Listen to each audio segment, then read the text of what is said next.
Next point जो हमको इसमें स्टडी करना है, नेक्स्ट हेडिंग पड़ेगा इसमें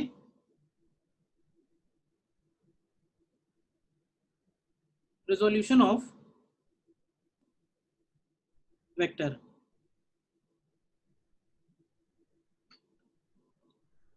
resolution of vector,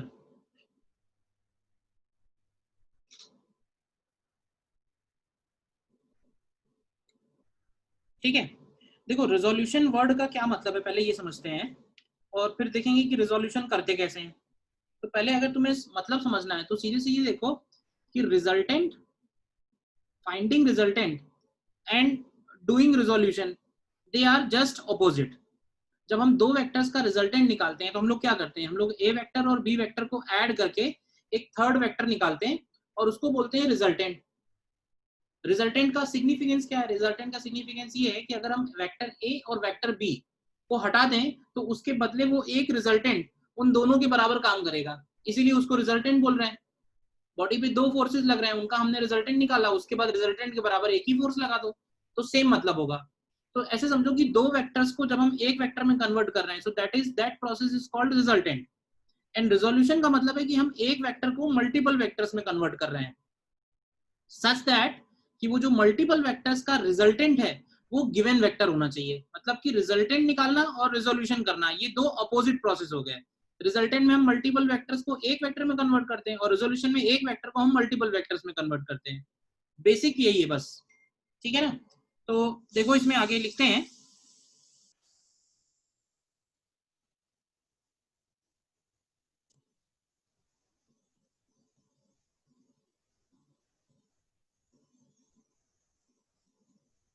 a vector, a vector can be,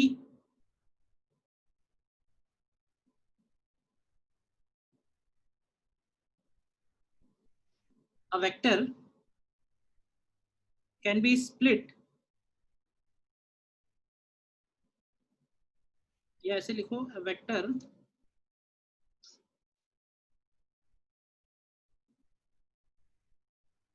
a vector can be converted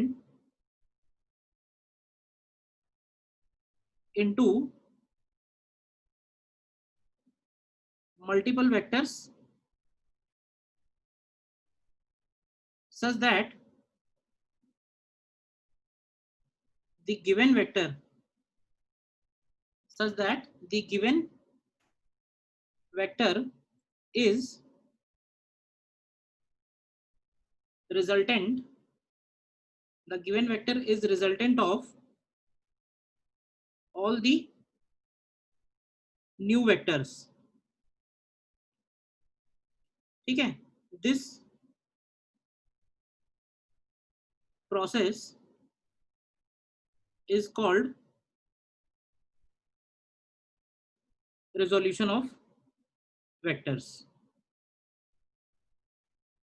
this process is called resolution of vectors, ठीक है। कैसे कन्वर्ट करेंगे, तो जैसे अभी तक हम लोग क्या करते थे, अभी तक हम लोग जैसे पैरेललोग्राम लॉ लगाते थे, तो पैरेललोग्राम में क्या बोलते थे कि जैसे ये हो गया वेक्टर ए और ये हो गया वेक्टर बी, ठीक है। इन दोनों के बीच में कुछ एंगल थीटा है, और अगर इन दोनों का हमें रिजल्टेंट फाइंड करना है, इन दोनों का हमें रिजल्टेंट फाइंड करना है, तो ये वाला वेक्टर इनका रिजल्टेंट बन जाता है आर वेक्टर। और जब हम लोग लिखते हैं इस तरह से कि R vector is equal to A vector plus B vector, ठीक है। तो अगर हम ऐसे समझना, इधर से इधर आ रहे हैं तो इसको बोलते हैं फाइंडिंग रिजल्टेंट, मतलब ए और बी का रिजल्टेंट निकाल रहे हैं। और अगर हम इधर से इधर जा रहे हैं तो ये कहलाता है रिजोल्यूशन ऑफ वेक्टर। बताओ, पहले ये बेसिक बात क्लियर है, what is resolution.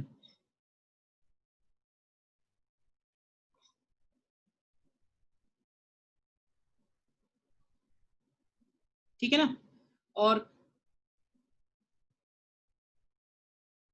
A vector comma B vector are called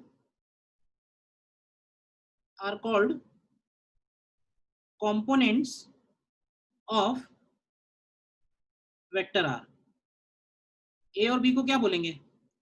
a vector and B vector are called components of vector R. ठीक है ना? तो अगर हमें किसी वेक्टर के कंपोनेंट फाइंड करने हैं तो कैसे निकाल सकते हैं? किसी वेक्टर के अगर हमें कंपोनेंट्स फाइंड करने हैं तो हाउ टू फाइंड कंपोनेंट्स? तो सपोज अगर हमें दिया हुआ है ये एंगल अल्फा है और ये एंगल बीटा है, तो क्या ये वाला एंगल भी बीटा बनेगा? बोलो। तो अगर हम साइन रूल लगाएं इसमें, यूजिंग साइन रूल, तो साइन रूल के हिसाब से लिखेंगे हम लोग a upon sine beta is equal to b upon sine alpha is equal to, अभी देखो ये r है तो ये हो जाएगा r upon sine of alpha plus beta. तो यहां से निकल के आएगा hence components of r vector at an angle alpha and beta are at an angle alpha and beta। तो अल्फा एंगल पे कौन सा कंपोनेंट है? a है, तो अल्फा एंगल पे कंपोनेंट होगा r sign beta upon sine of alpha plus beta, comma r sine alpha upon sine of alpha plus beta. ठीक है ना? तो ये इसके कंपोनेंट्स हो गए। ठीक है ना? बताओ पहले, इतनी बात क्लियर है? किसी भी वेक्टर के किसी पर्टिकुलर डायरेक्शन में अगर हमें कंपोनेंट्स चाहिए तो ये इसका जनरल मेथड हो गया।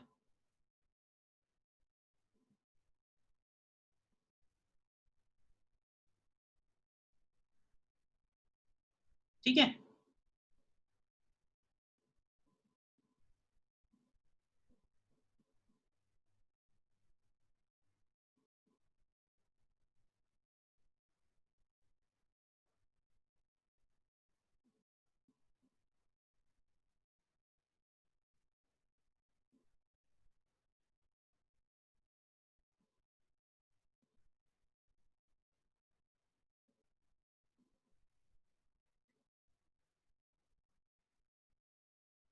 अब मुझे एक बात का ये जवाब दोगे कि एक वेक्टर के हम लोग कितने कंपोनेंट्स कर सकते हैं? एक वेक्टर के कितने कंपोनेंट्स? हाँ, two components. Infinite, horizontal and vertical.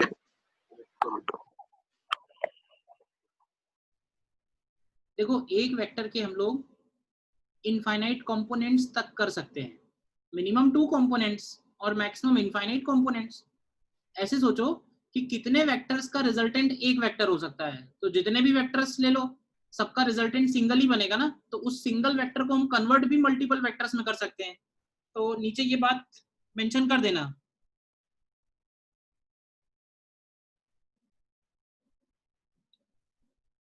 A vector can have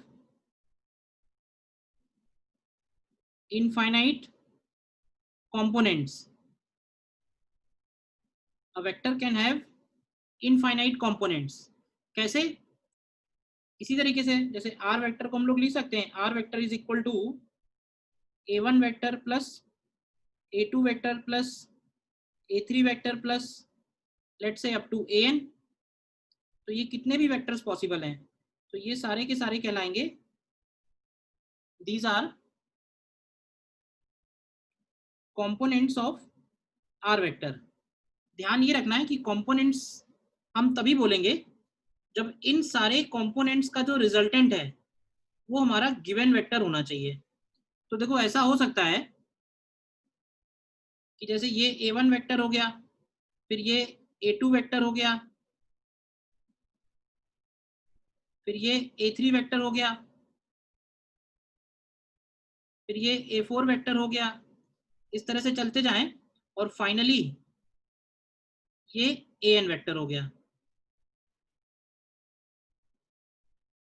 मतलब हम सारे वेक्टर्स को अगर हेड टू टेल ज्वाइन करें तो उन सभी का रिजल्टेंट आर आना चाहिए। तो ये जो मैंने आर लिखा हुआ है ये कौन से रूल के हिसाब से लिखा है, ये मैंने बताया था ना, कौन सा रूल है ये? Polygon law of addition. Polygon law of addition है कि उन सारे वेक्टर्स का रिजल्टेंट गिवन वेक्टर आना चाहिए। तो वो सारे के सारे वेक्टर्स क्या कहलाएंगे? They are called components. ठीक है। अब क्या है कि कंपोनेंट वर्ड का ज्यादातर इस्तेमाल जो होता है वो रेक्टेंगुलर कंपोनेंट्स के लिए होता है, तो वो हमें ज्यादा डिटेल में स्टडी करना है। तो नेक्स्ट हेडिंग पड़ेगा rectangular components of a vector. ठीक है। रेक्टेंगुलर वर्ड का मतलब है परपेंडिकुलर। तो रेक्टेंगुलर और perpendicular components of a vector, और उन्हीं को हम लोग बोलते हैं components along X and Y axis. तो सपोज मैं यहाँ पे एक्स एक्सिस और वाई एक्सिस ड्रॉ कर लूँ, और ये मैंने एक वेक्टर ड्रॉ कर लिया, suppose this is R vector. तो ये आर वेक्टर एक्स एक्सिस से सपोज थीटा एंगल बना रहा है। तो बता सकते हो इसके रेक्टेंगुलर कंपोनेंट्स कैसे निकाल सकते हैं? हमें ऐसे दो कंपोनेंट्स करने हैं जिसमें से एक कंपोनेंट एक्स एक्सिस के अलोंग हो और एक कंपोनेंट वाई एक्सिस के अलोंग हो। तो उसका सीधा सीधा तरीका क्या है कि एक परपेंडिकुलर तुम एक्स एक्सिस पे ड्रॉप करो, दिख रहा है, और एक कंपोनेंट एक परपेंडिकुलर तुम वाई एक्सिस पे ड्रॉप करो। ठीक है। तो देखो तुम्हें ध्यान से क्या एक पैरेललोग्राम दिख रहा है, हालांकि यहाँ पे पैरेललोग्राम नहीं बनेगा, यहाँ पे रेक्टेंगल बन जाएगा। तो एक वेक्टर ये हो गया और एक वेक्टर ये हो गया। देखो ध्यान से, ये वाला वेक्टर हम लोग बोल देते हैं आर एक्स और ये वाला वेक्टर बोल देते हैं आर वाई। तो आर एक्स हो गया इसका एक्स कंपोनेंट और आर वाई हो गया इसका वाई कंपोनेंट। इनकी वैल्यूज कैसे निकाल सकते हैं बता सकते हो आसानी से, तो कर ही चुके हो तुम लोग। आर एक्स को लिखते हैं हम लोग आर कॉस थीटा और आर वाई को लिखते हैं हम लोग आर साइन थीटा। ठीक है ना। अब करते क्या है कि एक्स एक्सिस के लॉन्ग डायरेक्शन किससे डिनोट होता है? आई कैप से। और वाई एक्सिस के लॉन्ग डायरेक्शन किससे डिनोट होता है? जे कैप से। मालूम है ये बात? तो हम लोग आर वेक्टर को लिख सकते हैं ना, R vector is equal to R X vector plus R Y vector. तो आर एक्स को अगर वेक्टर में लिखोगे तो ये बन जाएगा R cos theta I cap और ये बन जाएगा R sine theta J cap. तो ये हो गया इसके rectangular components, R cos theta and R sine theta. R cos theta is R X and R sine theta is R Y. और आर अगर हमें निकालना हो आर एक्स और आर वाई की टर्म्स में तो हम ऐसे भी कर सकते हैं कि R is equal to R X square plus R Y square. और अगर थीटा की वैल्यू लिखनी हो आर एक्स आर वाई की टर्म में तो टेन थीटा को लिख सकते हैं क्या? R Y upon R x.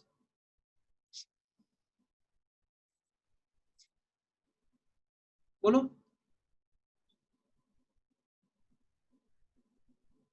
ये बात मालूम है ना? तो जनरल कंपोनेंट्स और रेक्टेंगुलर कंपोनेंट्स में क्या फर्क है ये तुम्हें क्लियर होना चाहिए। इसमें कोई डाउट है तो बताओ। जनरल कंपोनेंट्स और एक्स वाई कंपोनेंट में क्या फर्क है, क्लियर है ये? जनरल कंपोनेंट का मतलब है कि वो कंपोनेंट्स किसी भी डायरेक्शन में हो सकते हैं, जबकि एक्स वाई कंपोनेंट जो होंगे रेक्टेंगुलर कंपोनेंट जो होंगे वो along X along Y along Z बनेंगे। ये तो मैंने लिखा है 2 डायमेंशन के हिसाब से। 3 डायमेंशन में अगर यही चीज लिखें तो क्या बनेगा? कर सकते हो अपने आप, बताओ।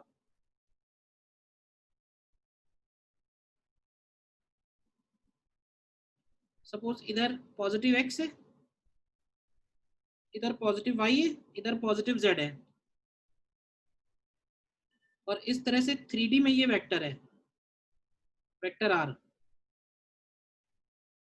एक्स एक्सिस के साथ एंगल अल्फा है, वाई एक्सिस के साथ एंगल बीटा है और जेड एक्सिस के साथ एंगल गामा है। तो इसको क्या लिखेंगे? इस केस में आर एक्स बनेगा R cos alpha, R Y बनेगा आर कॉस बीटा और आर जेड बनेगा आर कॉस गामा। तो यहाँ से आर वेक्टर को क्या लिखेंगे, आर वेक्टर को लिख सकते हैं हम लोग R X I cap plus R Y J cap plus R Z K cap. और ये जो cos alpha, cos beta and cos gamma है, इनको क्या बोलते हैं, they are called direction cosines. मालूम है ना ये बात? Yes, sir. आर वेक्टर को लिख सकते हैं under root of R X square plus R Y square plus R Z square. और डायरेक्शन कोसाइंस में क्या रिलेशन होता है, cos square alpha plus cos square beta plus cos square gamma is equal to 1। Equals to 1. इसमें कहीं doubt है बताओ, इन दोनों में 2D और 3D?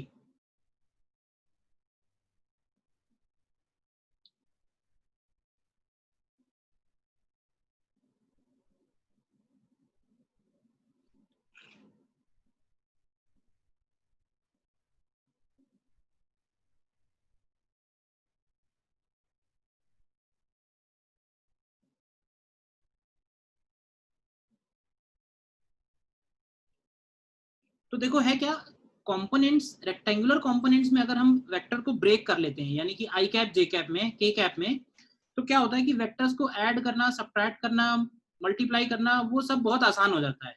इसीलिए हम वेक्टर्स को कंपोनेंट में ऐड करते हैं। अब भाई ऐसे सोचो 30 degree east of north, 40 degree south of east, ये सब लिखते लिखते बहुत अजीब सा हो जाएगा, मतलब थोड़ा हैब्सर्ड सा है, अच्छा मेथड नहीं है। तो उसका जो प्रॉपर मेथड है वो है आई कैप जे कैप कंपोनेंट्स। तो इसीलिए हम ये वाला टर्मिनोलॉजी फॉलो करते हैं, क्योंकि इसमें हम लोग देखेंगे कि ऐड करना, सब्ट्रैक्ट करना वो भी पॉसिबल है आसानी से। पहले जो फॉर्मूला हम लोगों ने पढ़ा है रिजल्टेंट निकालने का, उसमें तुम ध्यान से देखो तो हम लोग 2 ही vector at a time add कर सकते हैं। बट अगर आई कैप जे कैप में दिए हुए हैं तो हम मल्टीपल वेक्टर्स को एक साथ ऐड कर सकते हैं, 4-5 वेक्टर एक साथ ऐड हो जाएंगे। ठीक है ना? तो ये काम तुमने बेसिक काम तो पहले कर रखा होगा, थोड़ा हम लोग प्रैक्टिस इस पे और कर लेते हैं। इतना जो मैंने लिखा है उसमें कोई डाउट है कहीं, बताओ।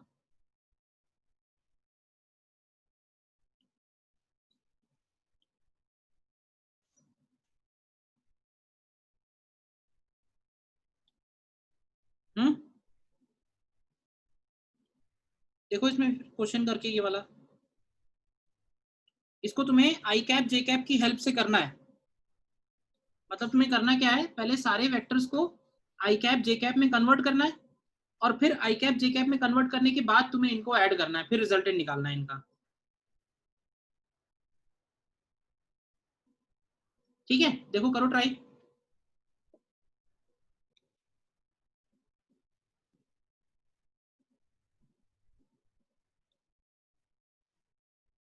क्या करेंगे इसमें, इसमें ऐसे सपोज कर लो कि ये ए वेक्टर है, ये बी वेक्टर है, और ये सी वेक्टर है। ठीक है, तो ए वेक्टर को अगर हम आई कैप जे कैप में लिखें तो क्या बनेगा, तो ध्यान से देखो, आई कैप जे कैप में बनेगा 5 cos 37 आई कैप प्लस 5 सर रूट 15 आएगा सर। 7 जे कैप। ये भी देखते हैं आंसर, 5 cos 37 आई कैप 5 sin 37 जे कैप। तो ये कितना बनेगा, तो ये बन जाएगा 4 आई कैप प्लस 3 जे कैप बनेगा। इसी तरह बी वेक्टर को लिखो तो बी वेक्टर हो जाएगा 3 आई कैप, और सी वेक्टर को लिखोगे तो सी वेक्टर हो जाएगा 2 जे कैप। तो अगर हमें ए प्लस बी प्लस सी निकालना है तो ये तीनों डायरेक्टली ऐड हो जाएंगे। डायरेक्टली ऐड होने का मतलब ये है कि आई कैप वाले टर्म्स एक साथ, जे कैप वाले टर्म्स एक साथ। तो देखो आई कैप ऐड करोगे तो ये हो जाएगा 7 आई कैप, और जे कैप ऐड करोगे तो ये आएगा 5 जे कैप। तो तुम चाहो तो इस वेक्टर को फाइनली ड्रॉ कर दो। कैसा बनेगा ये वेक्टर, इधर हो गया सपोज x, इधर हो गया सपोज y, और ये वेक्टर हो जाएगा 7 आई कैप प्लस 5 जे कैप। अगर हमें ये वाला एंगल बताना हो तो हम इसको लिख सकते हैं tan theta is equal to 5/7। बताओ, कर लिया था सभी ने?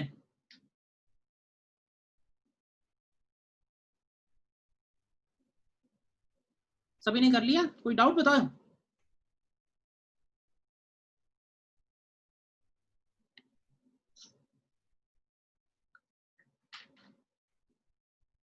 इसको हम रिजल्टेंट वाले फॉर्मूले से नहीं एक साथ ऐड कर पाते, क्योंकि वो तो फॉर्मूला दो ही के लिए एप्लीकेबल है ना। But I cap J cap में अगर हम कन्वर्ट कर रहे हैं तो हम 3 क्या 4 क्या कितने भी वेक्टर्स एक साथ ऐड कर सकते हैं। तो वेक्टर्स ऐड करने के लिए क्या किया, सभी को आई कैप जे कैप में कन्वर्ट कर लिया, और आई कैप से आई कैप डायरेक्टली ऐड होगा, जे कैप से जे कैप डायरेक्टली ऐड होगा, तो फाइनली आ गया 7i plus 5j।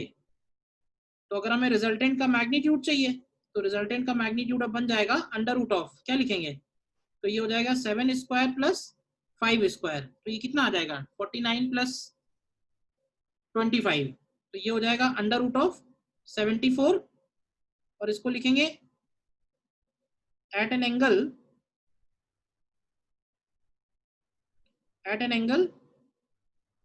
tan inverse 5/7 with positive X axis, तो ये आंसर हो जाएगा। बोलिए किसी को कोई डाउट है इसमें तो। No sir.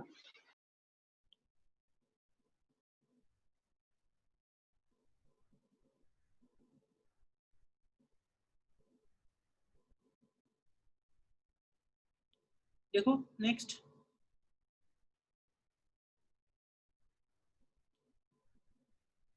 क्वेश्चन देखो।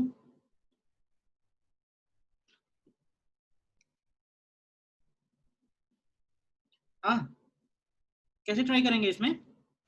इसमें देखो कह रहा है कि ए वेक्टर, बी वेक्टर और सी वेक्टर्स, इन तीनों का मतलब ओ ए, ओ बी और ओ सी, इन तीनों का रिजल्टेंट 0 है। ठीक है, इस डायग्राम में ये तीनों कैंसिल आउट हो रहे हैं, तो उसके हिसाब से ओ बी और ओ सी का हमें मैग्नीट्यूड फाइंड करना है। डायरेक्शन तो दिया ही हुआ है, तो देखो क्या करो, लेट अस अज्यूम कि ओ बी का मैग्नीट्यूड x है और ओ सी का मैग्नीट्यूड y है। देखना ध्यान से, तो अब क्या करो, x तो चलो x डायरेक्शन में है, y जो दिया हुआ है उसके कंपोनेंट कर लेते हैं, तो उसका इधर वाला कंपोनेंट आएगा y cos 45, और इधर वाला कंपोनेंट आएगा y sin 45। देखना ध्यान से, y cos 45 मतलब y बाई रूट टू, और y sin 45 मतलब ये भी y बाई रूट टू हो गया। तो अब इन चारों वेक्टर्स को बना लेते हैं, ध्यान से देखना, इधर x है, इधर 5 है, ठीक है, इधर y बाई रूट टू है, और इधर भी y बाई रूट टू है। अब देखो अब क्या है, x और y के लॉन्ग आ जाने से क्या होगा कि अगेन विजुलाइज करना इजी होगा।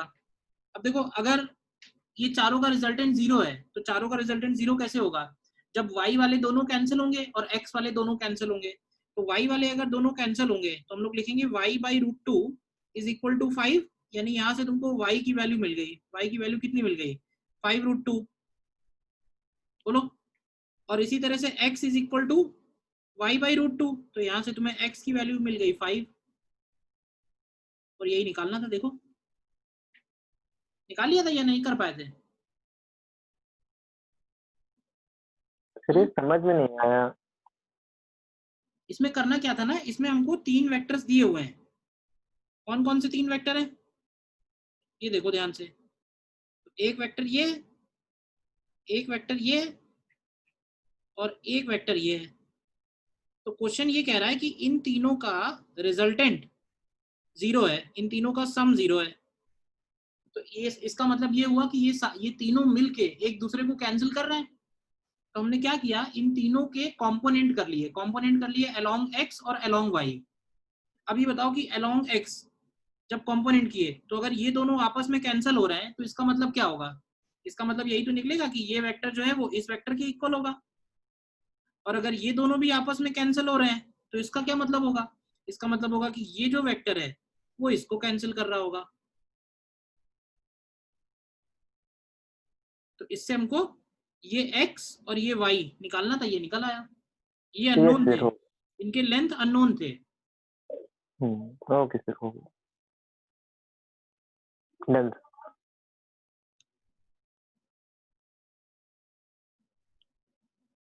और किसी को डाउट इसमें। और देखो नेक्स्ट,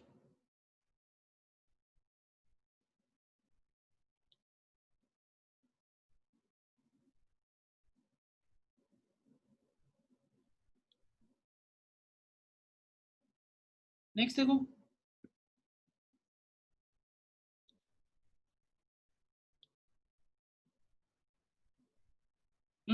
देखो क्या कह रहा है। और इसमें ये कह रहा है सबसे पहले तो कि मैग्नीट्यूड इन तीनों के इक्वल है। तो हम एक काम करते हैं, इन तीनों का मैग्नीट्यूड x ले लेते हैं।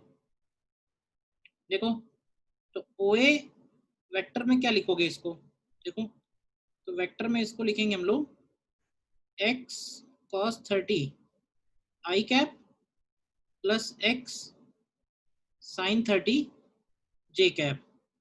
तो ये हो जाएगा x √3/2 i cap plus x by 2 j cap.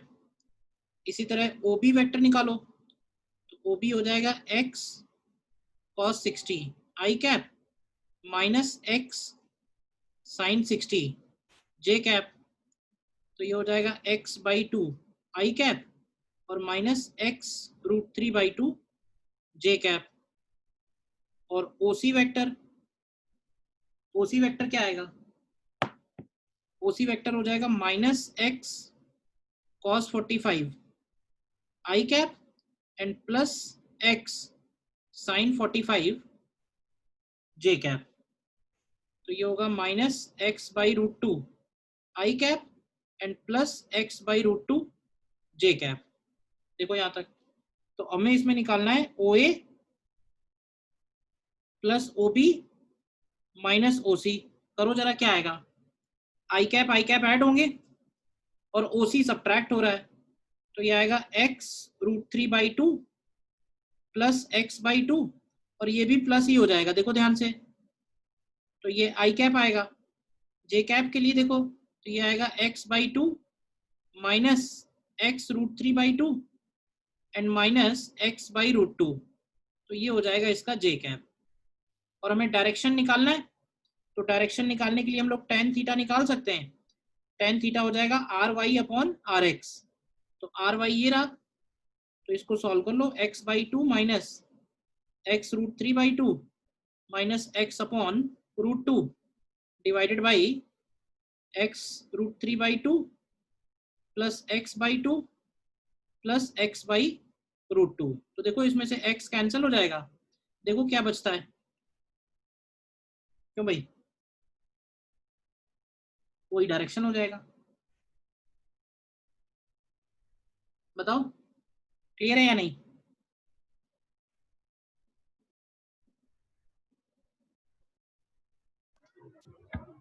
Yes sir. x cancel हो जाएगा, x हमने एज्यूम किया था, डायरेक्शन चाहिए ना केवल।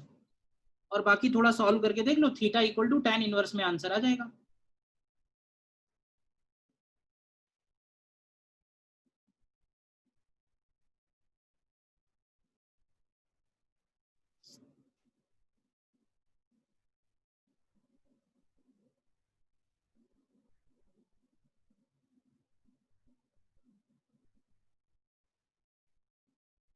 ठीक है,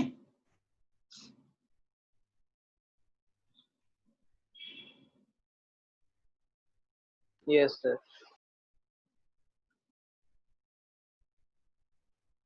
तो इसमें यही तक रखते हैं इसमें आज लेक्चर में। रेजोल्यूशन और फाइंडिंग रिजल्टेंट में इतना ही है। अब इसमें सिर्फ वेक्टर मल्टीप्लिकेशन बचा हुआ है, तो मैं वेक्टर मल्टीप्लिकेशन छोड़ के बाकी सारे क्वेश्चंस तुम कर सकते हो।